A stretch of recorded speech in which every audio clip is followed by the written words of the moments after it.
सगळ्यांना श्री स्वामी समर्थ, श्री गुरुदेव दत्त. सगळ्यांना श्रावण महिन्याच्या खूप खूप शुभेच्छा. श्रावण महिना चालू झालेला आहे. आज आपण मार्गदर्शन करणार आहोत.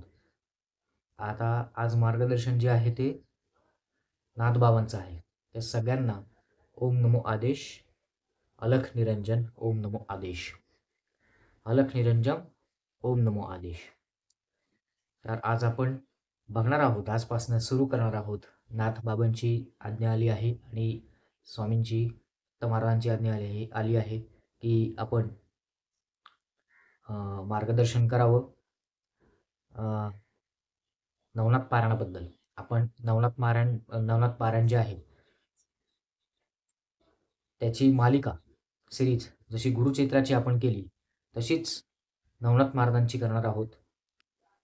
तर यूट्यूब चॅनल दत्तछंद या चॅनलवर तुम्ही नवीन असाल तर अवश्य सबस्क्राईब करा, म्हणजे येणारे नवीन व्हिडिओ स्वामी समर्थ महाराजांचे, दत्त महाराजांचे दिंडोरी प्रणित मार्गाबद्दल माहिती, त्यानंतर गुरुचैत्र पाळण्याबद्दल माहिती, नवनाथ महाराजांबद्दल माहिती, नवनाथ पारायणाबद्दल माहिती आपल्याला अवश्य मिळेल. तर अवश्य सगळ्यांनी सबस्क्राईब करावं. आज आपण पाहणार आहोत नवनाथ पारायण. बघा, श्रावण चालू झाला आहे. मग बरेच लोक म्हणणार नवनाथ पारायण करायचे किंवा गुरुचैत्र पारायण करायचे, दुर्गा सप्तशती पारायण करायचे, स्वामी चैत्र सारामृत करायचे, बऱ्याच गोष्टी आहेत.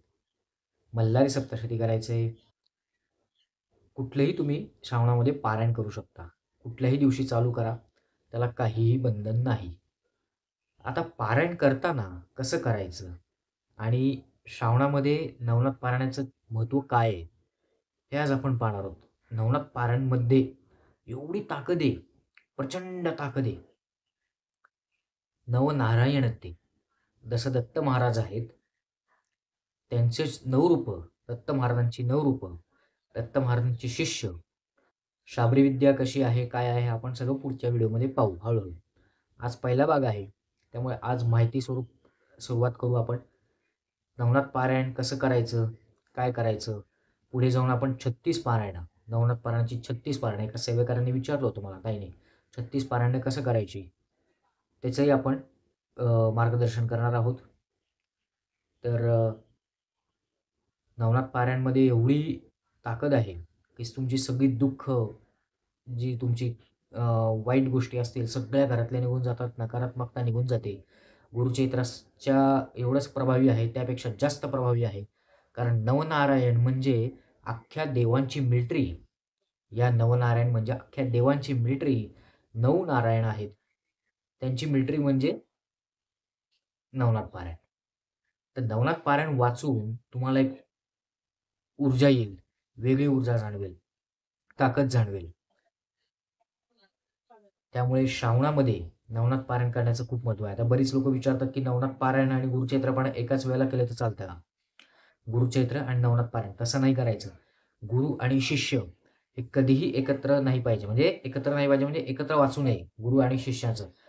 जसं दत्तगुरू आहेत नवनाथ महाराजांचे, तर तुम्ही एकाच वेळेला जर दत्तगुरूंचंही करताय एका ठिकाणी आणि त्याच बरोबर नवनाथ पारायण जर करताय तर हे चुकीचं आहे. तसं करायचं नाही अजिबात. एका वेळेला एकच गोष्ट करायची. एक तर गुरुचैत्र वाचा श्रावणामध्ये किंवा नवनाथ पारायण वाचा. तर आपण ही आजपासनं सेवा चालू करतो आहोत. सेवा म्हणजे सत्र आहे. जसं गुरुचैत्रचं आपण मालिका घेतली तशीच आपण मालिका घेत आहोत. अगदी पहिल्या दिवसापासनं तुम्ही सकाळी उठण्यापासनं, तयारीपासनं, मांडणीपासनं कशी मांडणी करायची नवनाथ महाराजांची आणि ते शेवटच्या दिवसापर्यंत किती दिवस करायचं नवनाथ पारायण, मग महिलांनी करावं, नाही करावं, त्याच्यानंतर पुरुषांनी करावं, नाही करावं, कुठलं नवनाथ पारायण वाचावं, कुठलं प्रकाशन वाचावं, या बाबतीत सगळे प्रश्न आहेत बरेच लोकांचे, सेवेकरांचे. तर नारळ ठेवावा, नाही ठेवावा, गणपती पूजन करावं, नाही करावं, जपमाळ कुठला घ्यावा, महाराजांचा घ्यावा की दत्त महाराजांचा घ्यावा की कुणाचा घ्यावा, फोटो कुणाचा ठेवावा, पोथी कशी ठेवावी, हे सगळे प्रश्न आपण त्यामध्ये घेणार आहोत. त्याच्यानंतर संकल्प ह्याच्या आधी सांगितलेलं आहे, तरी परत सगळं आता पहिल्यापासून आपण गुरुचरित्र पारायण कसं करत होतो, ती सेवा जी आहे म्हणजे ती मालिका जी केली आहे, त्याचप्रमाणे आपण नवनाथ महाराजांची मालिका सुरू करत आहोत. तर सगळ्यांनी अवश्य सबस्क्राईब करावं.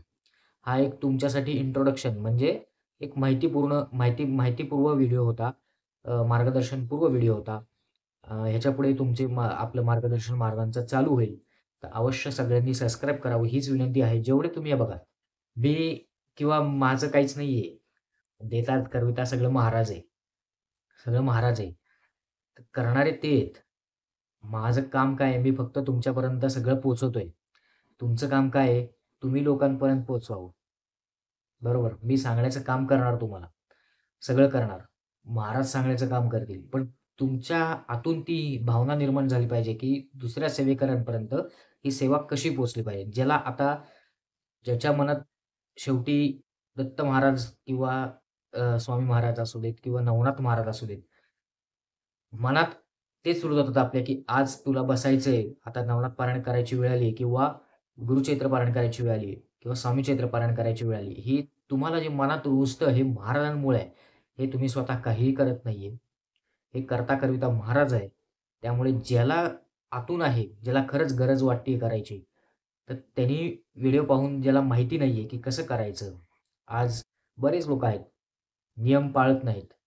माझ्याकडे बरेच असे आहेत उदाहरणं, की नियम न पाळता केलेलं असलं, जर नियम पाळत नसले. आता ह्याला काही नियम असे भरपूर नाही.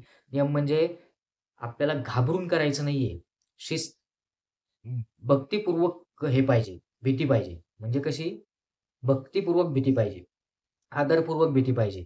नियमांची भीती नाहीये. नियमांची भीती अजिबात बाळगू नका. कसं होईल, का होईल ते महाराज बघतील. आपण नाही बघायचं.